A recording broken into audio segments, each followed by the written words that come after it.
तीन मछलियाँ, यही है हमारी आज की कहानी। तो आइए सुनते हैं।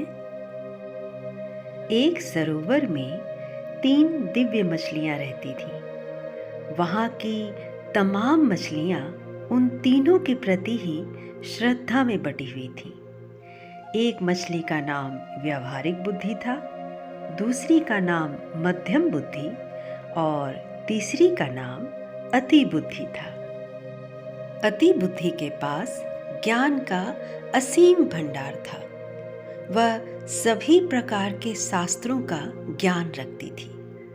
मध्यम बुद्धि को उतनी ही दूर तक सोचने की आदत थी जिससे उसका वास्ता पड़ता था।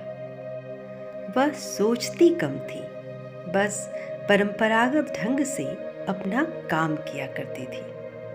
व्यावहारिक बुद्धि ना परंपरा पर ध्यान देती थी और ना ही शास्त्र पर। उसे जब जैसी आवश्यकता होती थी निर्णय लिया करती थी और आवश्यकता ना पड़ने पर किसी शास्त्र के पन्ने तक नहीं पलटती थी। एक दिन कुछ मछुआरे सरोवर के तट पर आए और मछलियों की बहुतायत देखकर बातें करने लगे कि यहाँ काफी मछलियाँ हैं, सुबह आकर हम इसमें जाल डालेंगे। उनकी बातें मछलियों ने सुनी।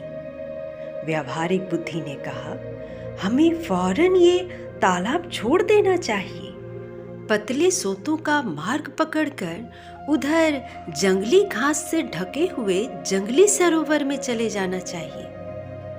मध्यम बुद्धि ने कहा, प्राचीन काल से हमारे पूर्वज ठंड के दिनों में ही वहां जाते हैं और अभी तो वो मौसम ही नहीं आया है।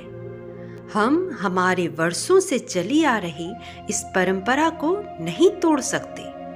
मछुआरों का खतरा हो या ना हो, हमें इस परंपरा का ध्यान रखना है।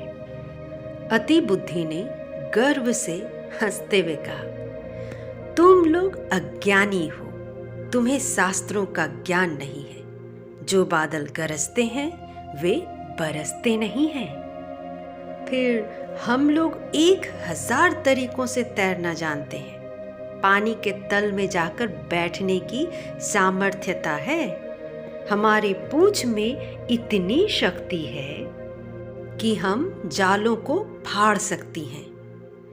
वैसे भी कहा गया है कि संकटों से घिरे हुए हो तो भी अपने घर को छोड़कर परदेश चले जाना अच्छी बात नहीं है।